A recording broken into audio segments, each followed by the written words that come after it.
जी संजय जी क्या कहना चाह रहे थे अग्निवीर के बारे में आप बताना।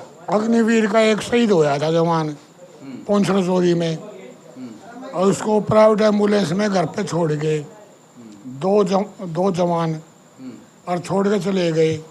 उसका कोई सम्मान नहीं मिला। अपनी एक बैठक में दीपेंद्र हुड्डा का एक कार्यालय स्थापित किया है, तो यहाँ पर तमाम कांग्रेस पार्टी के वरिष्ठ कार्यकर्ता यहाँ पर मौजूद हैं। हम आपको लगातार दिखा रहे हैं और जानना चाहेंगे कि रोहतक लोकसभा चुनाव को लेकर यहाँ सुरखपुर गांव में कैसी तैयारियां की जा रही हैं। नाम आपका? दिनेश नाम भाई। दिनेश जी बताइए, अब की बार किस पार्टी को वोट देने का मूड बना भाई अब की बार दीपेंद्र हुड्डा को जिताने का प्रोग्राम है। तो किस तरह का माहौल है सुरखपुर गाँव में? सुरखपुर गाँव में कम से कम 1000 वोटों की पोलिंग में दीपेंद्र हुड्डा को दी जाएंगी। पिछली बार भी थोड़ी बहुत गलती हो गई थी गांव वालों से, अब की बार पूरा गांव दीपेंद्र हुड्डा के साथ है। क्या नाम भाई जी? सचिन नाम है। सचिन जी बताइए कि सुरखपुर गांव में अब की बार क्या माहौल चल रहा है? माहौल भाई साहब पिछली बार तो कई गुना फालतू है। अगर जब 1200 वोट पोल होंगी, किस पार्टी की? कुल 1200 वोट पोल हुई अगर गांव में, तो 50 वोट बीजेपी को मिल रही है, बस 1150 वोट दीपेंद्र की। क्या नाम सर? संजय जी। संजय जी बताना, अब की बार किस पार्टी को वोट करोगे? पहले आपके दर्शकों को मैं राम राम करता हूँ। ठीक है, थैंक यू। अब की बार दीपेंद्र हुड्डा जी है जी। हेमंत शर्मा हमने कभी दिखाई नहीं दिया है, 1-2 घर में आया है बस। कोई काम भी हो सुरखपुर गांव में? ना जी, कोई काम नहीं। 5 साल में? ना जी। लक्ष्य नाम है जी। लक्ष्य जी बताना कि सुरखपुर गांव में मौजूद हो आप, हाँ, तो यहाँ पर युवाओं में किस तरह की लहर है? दीपेंद्र हुड्डा की लहर है कांग्रेस पार्टी को। हाँ, कांग्रेस पार्टी अच्छा काम कर रहा है। नमस्कार जी, IB24 न्यूज चैनल देखने वाले सभी दर्शकों को हाथ जोड़कर राम राम। मेरे पिता तुल्य बुजुर्ग, हम उम्र साथी और मेरे गांव के जितने भी कांग्रेस पार्टी के कार्यकर्ता बैठे हैं, सभी को राम राम और सभी की तरफ से आपका बहुत बहुत धन्यवाद। गांव की हर एक समस्या को सुनने के लिए आए। हमारे गांव में करीब करीब वोट हैं 1700 वोट हैं, जो गाँव की टोटल वोट हैं, लेकिन पोलिंग के आधार पर वोट पोल होती हैं। MP के इलेक्शन में, MLA के इलेक्शन में करीब करीब 1300 वोट में से हमारे सांसद भाई दीपेंद्र सिंह हुड्डा कम से कम 1200 वोट लेकर गांव से चलते हैं। और इतना लगाव हो गांव का भी और दीपेंद्र हुड्डा का भी। गांव में इतने काम करवाए हैं, शायद ही किसी सरकार में या आगे आने वाली और भी कोई भी सरकार आएगी अगर दीपेंद्र से अलग, तो शायद हमारे गाँव में जितना काम उसके राज में हुआ है इतना काम कभी नहीं होगा। और रही बात अरविंद शर्मा की, पिछले 5 साल से हमारे गाँव का छोटे से लेकर बड़े तक कोई भी आदमी ये नहीं कह सकता कि 5 साल में हमने कभी उसको गांव की फिरनी पर कभी जाते हुए देखा है। हर एक छोटे से लेकर बड़े से बड़ा आदमी गांव का ये बता सकता है दीपेंद्र हुड्डा ने हमारे गांव के लिए क्या काम किया है, क्या नहीं किया। धर्मपाल डागर जी। डागर साहब ये बताना कि गरीबों के लिए 5 किलो अनाज की योजना चलाई है, 5 किलो अनाज दे भी रही है, क्या कहना है आप उसके बारे में? 5 किलो जी, ये 80 करोड़ पब्लिक को 5 किलो अनाज के हिसाब में बहका रहे हैं। ये नहीं कहते कि अगले उसमें हम 5 साल में इसको कम करेंगे और भाई मतलब रोजगार देंगे बच्चों को। और ये लाग रहा बोला मैं 80 करोड़ उनको वो अनाज दे रहा हूँ, तो 5 किलो अनाज से क्या पूरा पड़ जाएगा क्या? सिलेंडर वो 2014 में 650 रुपये का, 450 रुपये का सिलेंडर था, और अब वो कर दिया 1100 रुपये का। 1100 रुपये का करके वो सारी सब्सिडी उधर गाल दी। इसमें प्रॉफिट क्या होया? उसने तो देखकर न ये सिलेंडर बांट कर न दे दिया। गरीब आदमी तो सिलेंडर भी नहीं भरवा सकता, उसके वैसे के वैसे खाली रखे हैं। आयुष्मान में पूरा घोटाला, मरे हुए के भी वो चल रहे हैं, घोटाले चल रहे हैं। और मेरा खुद बन रहा है आयुष्मान, मेरा खुद बन रहा है। मैं हॉस्पिटल में गया हूँ, कोई पूछता नहीं। बोला वो आपको सर्जरी करानी है, सर्जरी किसके लिए?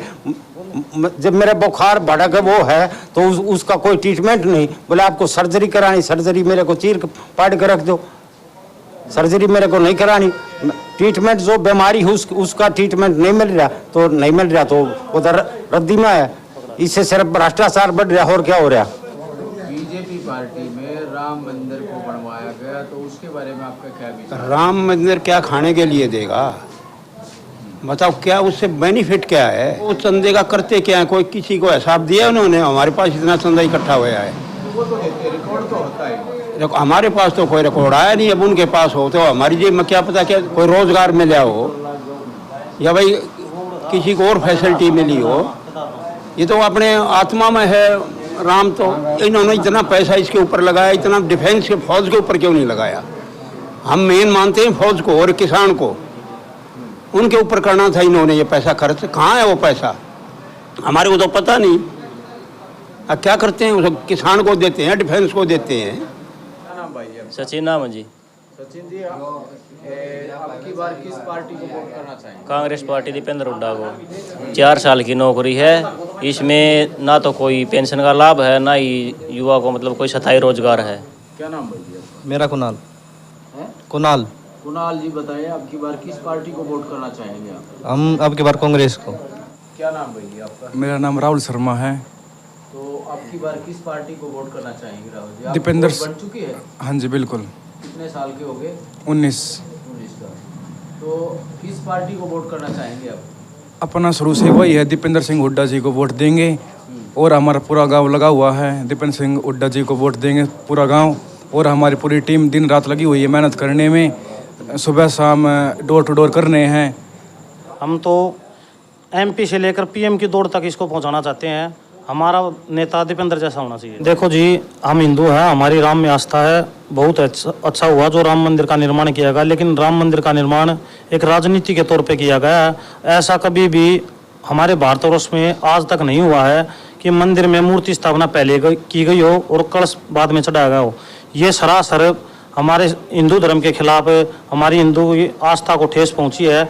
कभी भी अगर कोई भी आदमी अपना मकान बनाता तो पहले पूरा मकान होने के बाद में उसका उद्घाटन करता है, लेकिन इन्होंने तो अपनी वोट के चक्कर में और इसका उद्घाटन पहले ही कर दिया ताकि हिंदू की वोट को अपनी तरफ खींचा जा सके। बीजेपी सिर्फ कास्टिज्म और धर्म की, जाति की यही राजनीति करती है। राम मंदिर से किसी भी युवा को 1% का भी कोई भी फायदा नहीं हुआ।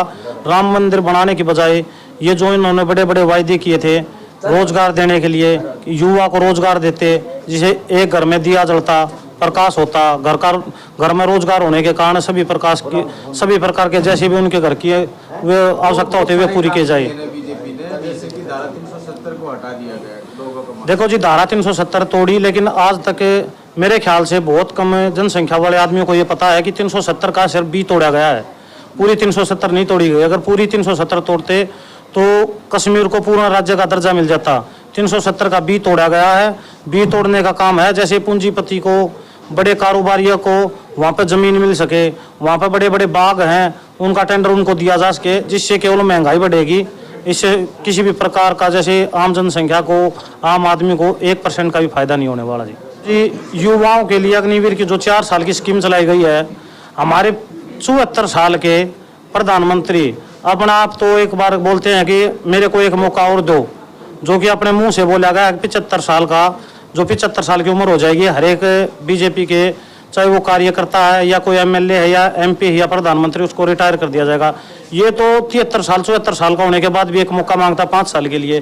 और अग्निवीर स्कीम ऐसी चला दी, एक बच्चा 18 साल का होकर मेहनत कर कर आर्मी में जाता है, लेकिन 4 साल के बाद रोजगार को बेरोजगार हो जाता है।